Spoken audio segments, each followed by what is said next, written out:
प्यारे छात्रों, आज हम आपको वीर बाल दिवस के बारे में विस्तार पूर्वक बताते हैं। वीर बाल दिवस सिखों के 10वें गुरु गुरु गोविंद सिंह जी के पुत्रों के बलिदान के ऊपर वीर बाल दिवस मनाया जाता है। चिड़ियों से मैं बाज लड़ाऊं, गीदड़ों को मैं शेर बनाऊं, 1.25 लाख से एक लड़ाऊं, तभी गुरु गोविंद सिंह नाम का हूं। सिखों के महान गुरु गोविंद सिंह जी ने कभी भी अपने सिद्धांतों से समझौता नहीं किया। उनका जीवन मानव कल्याण के लिए लगा रहा। वीर बाल दिवस क्यों मनाया जाता है, इसके पीछे की क्या कहानी है।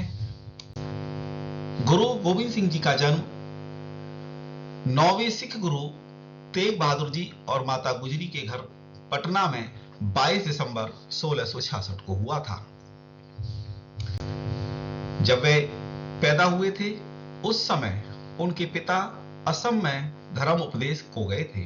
उनके बचपन का नाम गोविंद राय था।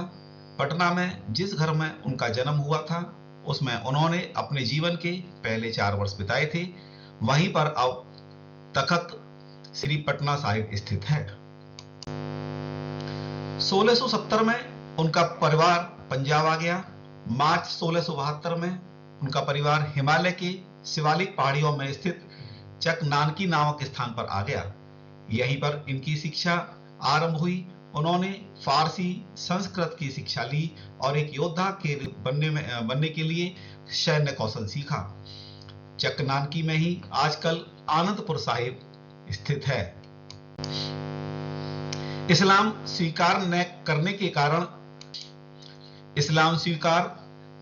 के कारण 24 नवंबर 1675 को औरंगजेब ने दिल्ली के चांदनी चौक पर सार्वजनिक रूप से उनके पिता गुरु तेग बहादुर जी का सिर कटवा दिया था।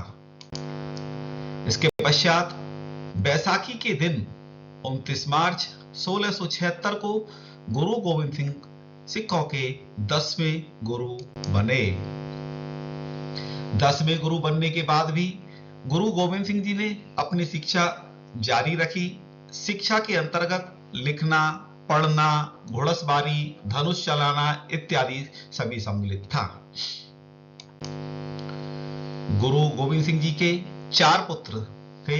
साहिबजादा अजीत सिंह जी, साहिबजादा जुझार सिंह जी, साहिबजादा जोरावर सिंह जी, साहिबजादा फतेह सिंह जी। और ये चारों पुत्र अपने पिता की भांति भी साहसी थे और गुरु गोविंद सिंह जी भी साहसी थे। गुरु गोविंद सिंह जी ने अपने पिता के नक्शे कदमों पर चलते हुए पिता के बलिदान के बाद इन्होंने भी बहुत बदलाव किए।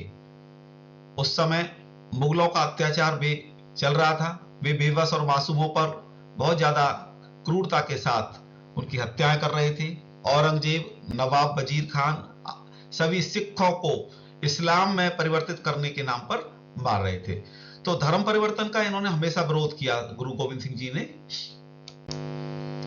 ऐसे समय में अपना सब कुछ न्यौछावर करने वाले गुरु गोविंद सिंह जी ने 1699 में खालसा पंथ की स्थापना की, जो कि सिख धर्म की विधिवत दीक्षा प्राप्त लेने वाले अनुयायियों का एक समूह होता है। खालसा शब्द का अर्थ है शुद्ध और साफ, जो मन, वचन और कर्मों से साफ हो, जो समाज के प्रति समर्पण की भावना रखता हो। खालसा पंथ के अलावा उन्होंने वाहे गुरु जी का खालसा, वाहे गुरु जी की फतेह का नारा दिया। गुरु गोविंद सिंह जी ने 5 ककारों का महत्व समझाया और खालसा पंथ के लिए बताया कि केश, कंघा, कड़ा, कृपाण और कच्छेरा, ये 5 ककार हैं जो खालसा पंथ और को अपनाने चाहिए।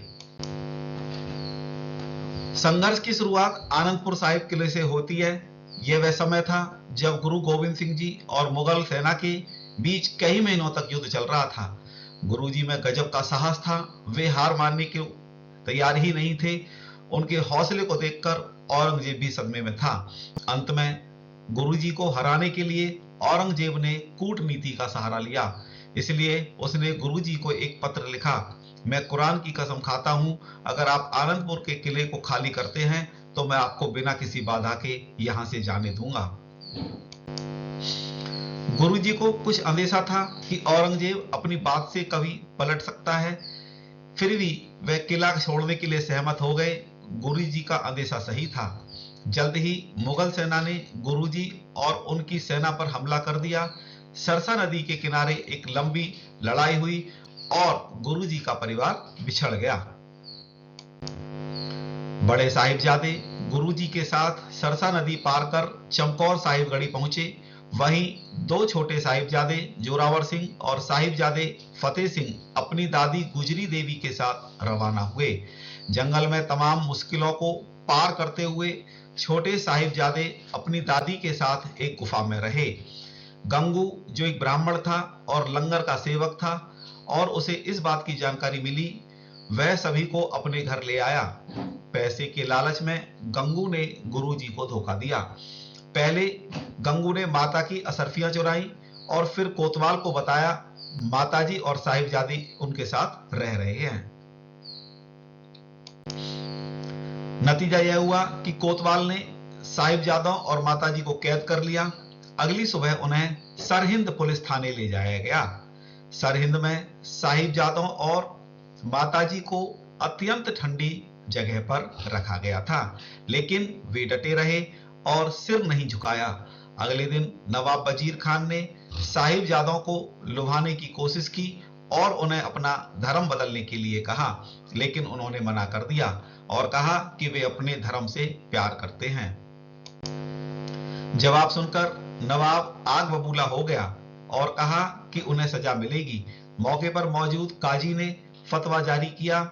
इस फतवे में लिखा था कि ये बच्चे बगावत कर रहे हैं और इन्हें जिंदा दीवार में चुनवा दिया जाना चाहिए। अगले दिन कई लोगों ने साहिबजादों से बात की और उन्हें इस्लाम अपनाने के लिए कहा। हालांकि उन्होंने इनकार कर दिया और अपनी बात पर अड़े रहे। निराश नवाब ने फतवे को अमल में लाने का आदेश दिया। नतीजा यह हुआ कि दोनों को बन रही दीवार में खड़ा कर दिया गया और जल्लाद दीवार बनाने लगे। यहां तक कि गुरु गोविंद सिंह के दो छोटे साहबजादों को दीवार में जिंदा चुनवा दिया गया, लेकिन उन दोनों ने अपना धर्म परिवर्तित नहीं किया। जब दीवार साहिबजादों के सीने तक पहुंची तो उन्हें फिर से इस्लाम कबूल करने के लिए कहा गया, लेकिन साहिबजादे ने फिर मना कर दिया और अपनी बात पर अड़े रहे। कुछ देर बाद दोनों साहिबजादे बेहोश हो गए और शहीद हो गए। साहिबजादा जोरावर सिंह और साहिबजादा फतेह सिंह सिख धर्म के सबसे सम्मानित शहीदों में हैं। मुगल सैनिकों ने सम्राट औरंगजेब के आदेश पर आनंदपुर साहिब को घेर लिया। गुरु गोविंद सिंह के दो पुत्रों को पकड़ लिया गया। वजीर ने बाबा जोरावर सिंह और बाबा फतेह सिंह को इस्लाम स्वीकार करने को कहा। मुसलमान बनने पर उन्हें मारने की पेशकश की गई। उन दोनों ने धर्म बदलने से इनकार कर दिया, इसलिए उन्हें मौत की सजा दी गई और उन्हें जिंदा ईंटों से दीवार में चुनवा दिया गया। इन दोनों शहीदों ने धर्म के महान सिद्धांतों से विचलित होने के बजाय मृत्यु को प्राथमिकता दी और माता गुजरी को सरहिंद के किले से धक्का देकर मार दिया गया। इन दो महान हस्तियों ने धर्म के सिद्धांतों से विचलित होने के बजाय मौत को चुना। यही नहीं, जुल्म के खिलाफ इनसे पहले इनके चार पुत्र अजीत सिंह, जुझार सिंह, जोरावर सिंह और फतेह सिंह मुगलों के आगे घुटने टेकने की बजाय शहीद हो गए। गुरु गोविंद सिंह या सभी सिख गुरु कभी भी इस्लाम के खिलाफ नहीं थे। वे तो जबरदस्ती के जुल्म और अन्याय के खिलाफ थे। उन्होंने अपने पिता गुरु तेग बहादुर की वाणी जो गुरु ग्रंथ साहिब में संकलित है उसे पूरा किया। इनका जन्म मानव जाति की भलाई और बलिदान के लिए ही हुआ था। त्याग, प्रेम, बलिदान, समता, करुणा और मानव हित ही इनकी प्रमुख शिक्षाएं हैं, जो आज तक न केवल सिखों के अनुयायी मानते हैं बल्कि हम सब भी उनका पालन करते हैं। कहते हैं, हर जुल्म और राक्षस प्रवृत्ति के लोग हर सदी में थे और हर सदी में राम और गुरु गोविंद सिंह जैसे लोग भी पैदा हुए हैं जिन्होंने धर्म परिवर्तन के नाम पर मासूमों पर अत्याचार के खिलाफ अपनी आवाज बुलंद की। उन्होंने बाद में गुरु ग्रंथ साहिब, खालसा और सिख धर्मों की एक धार्मिक पुस्तक है कि दोनों समुदायों को अगला गुरु घोषित किया। 10 सिख गुरुओं में से अंतिम गुरु गोविंद सिंह की वर्ष 1708 में हत्या कर दी गई थी। इतिहास की सबसे बड़ी शहादत है। गुरु गोविंद सिंह जी के परिवार की इस महान शहादत को आज भी इतिहास की सबसे बड़ी शहादत माना जाता है। अत्याचारी के आगे तनकर खड़े रहने और धर्म की रक्षा के लिए प्राणों की आहुति देने के लिए यह घटना मिसाल बन गई। श्रद्धावान आज भी हर वर्ष सिख नानकशाही कैलेंडर के अनुसार 20 दिसंबर से 27 दिसंबर तक से मनाते हैं। माता गुजरी गुरु गोविंद सिंह जी के और 4 साहिबजादों की बहादुरी और आदर्शों ने लाखों लोगों को ताकत दी। उन्होंने कभी अन्याय के आगे सिर नहीं झुकाया। उन्होंने समावेशी और सौहार्दपूर्ण विश्व की कल्पना की। 26 दिसंबर 1704 को सिखों के 10वें गुरु गुरु गोविंद सिंह जी के छोटे पुत्रों साहिबजादा जोरावर सिंह 9 वर्ष की आयु और फतेह सिंह जिनकी आयु 6 वर्ष थी ने छोटी सी उम्र में सिख पंथ के गरिमामयी गौरव की रक्षा के लिए अपने प्राणों का बलिदान दिया था। उनकी वीरता और दिए गए सर्वोच्च बलिदान को याद करते हुए प्रधानमंत्री श्री नरेंद्र मोदी ने 26 दिसंबर को वीर बाल दिवस के रूप में मनाए जाने की घोषणा की थी। इन दिनों गुरुद्वारों से लेकर घरों तक में बड़े स्तर पर कीर्तन पाठ किया जाता है। इस दौरान बच्चों को गुरु साहिब के परिवार की शहादत के बारे में बताया जाता है। साथ ही श्रद्धावान सिख इस पूरे हफ्ते जमीन पर सोते हैं और माता गुजरी और साहिबजादों की शहादत को नमन करते हैं। Thank you.